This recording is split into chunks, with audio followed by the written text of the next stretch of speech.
ஹரே கிருஷ்ணா. மறுபிறவி பாகம் 19, அத்தியாயம் 4. மறுபிறவி பற்றிய 3 வரலாறுகள். முதலாவது வரலாறான மரணத்திலிருந்து மீண்டு வந்த மகன் என்பதை பற்றி வாசித்தோம். இனி இரண்டாவது வரலாறான மானினால் மயங்கிய மன்னர் என்பதை பற்றி வாசிக்கலாம். பழைய ஆடைகளை புறக்கணித்து புதிய ஆடைகளை ஒருவன் அணிவதை போன்றே பழைய உபயோகமற்ற உடல்களை நீக்கி புதிய உடல்களை ஆத்மா ஏற்கின்றது. பகவத்கீதை 2.22. புகழுடனும் பக்தியுடனும் பாரதத்தினை ஆட்சி செய்து வந்த மாமன்னர் பரதர் ஒரு மானிடம் கொண்ட அதீத பற்றுதலால் மானாக பிறந்து ஒரு பிறவியை வீணடித்த வரலாறு ஸ்ரீமத் பாகவதத்தின் 5ஆம் காண்டத்தில் கொடுக்கப்பட்டுள்ளது. பரதர் என்ற ஓர் அரசர் அறிவிற் சிறந்த அனுபவம் வாய்ந்த மாமன்னராக ஆட்சி புரிந்து வந்தார். நீண்ட காலம் அவர் ஆட்சி செய்வார் என்று அனைவரும் எதிர்பார்த்திருந்த நிலையில் அவரோ தனது மனைவி, குடும்பம், நாடு என எல்லாவற்றையும் துறந்து வனவாசம் சென்றார். ஒருவன் தனது வாழ்வின் பிற்பகுதியை தன்னுணர்வில் முழுமையாக ஈடுபடுத்த வேண்டும் என்று பாரதத்தின் மாமுனிவர்கள் பரிந்துரைத்துள்ளனர். அதன்படி பரதர் வனவாசம் மேற்கொண்டார். தனது அரச பதவி நித்தியமானதல்ல என்பதை மன்னர் பரதர் உணர்ந்திருந்த காரணத்தினால் இறக்கும் வரை அரியணையில் அமர்ந்திருக்க அவர் முயற்சி செய்யவில்லை. ஒருவர் மன்னராக இருந்தாலும் இறுதியில் அவரது உடல் சாம்பலாகவோ புழுக்கள் அல்லது விலங்குகளுக்கு உணவாகவோ மாற வேண்டியுள்ளது. ஆனால் அந்த உடலுக்கு சொந்தமான ஆத்மா அழிவற்றதாகும். யோகத்தை பயிற்சி செய்வதன் மூலமாக ஒருவன் தன்னுடைய உண்மையான ஆன்மீக அடையாளத்தினை உணர முடியும். அதன் பின்னர் ஜடவுடல் என்னும் சிறையினுள் ஆத்மா மீண்டும் பந்தப்பட தேவையில்லை. மறுபிறவியின் சுழற்சியிலிருந்து விடுதலை பெறுவதற்காகவே இந்த மனித பிறவி கொடுக்கப்பட்டுள்ளது என்ற உண்மையை புரிந்து கொண்ட மன்னர் பரதர் இமயமலையின் அடிவாரத்தில் உள்ள புலக ஆசிரமம் என்னும் புனித ஸ்தலத்திற்கு புறப்பட்டார்.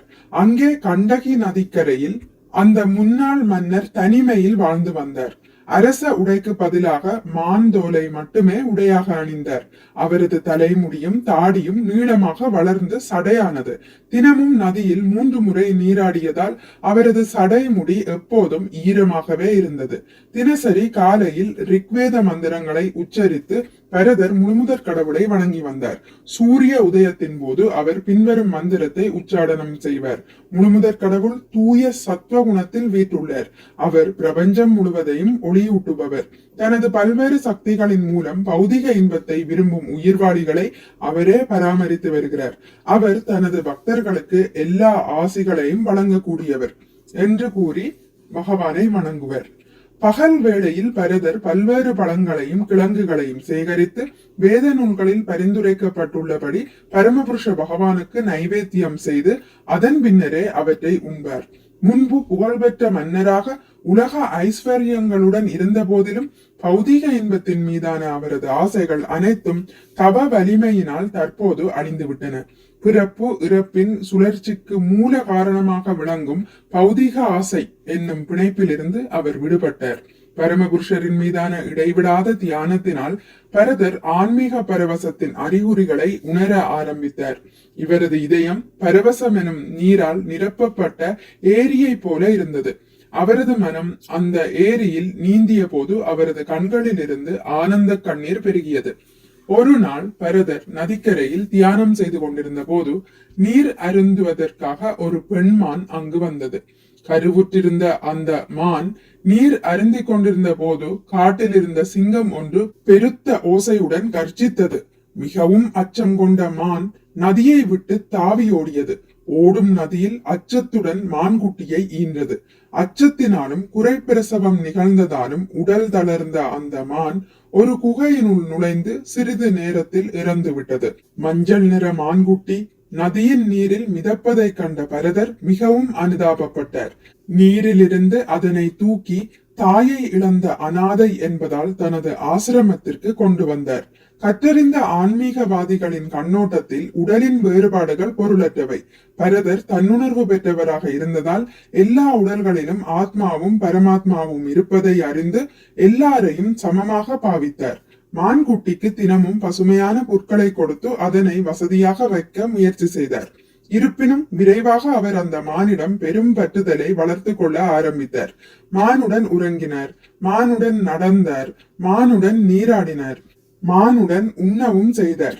பழங்கள், மலர்கள் மற்றும் கிழங்குகளை சேகரிக்க காட்டிற்கு சென்றபோது மானையும் தன்னுடன் அழைத்து சென்றார். அதனை தனியாக விட்டு சென்றால் அது நாய்களாலோ நரிகளாலோ புலிகளாலோ அடித்து கொல்லப்படலாம் என்று பயந்தார். மான்குட்டி காட்டில் குழந்தையைப் போல தாவி குதித்து விளையாடுவதைக் கண்டு பெருமகிழ்ச்சி அடைந்தார். சில நேரங்களில் மான்குட்டியை தோள்களில் வைத்து தூக்கிச் செல்வார்.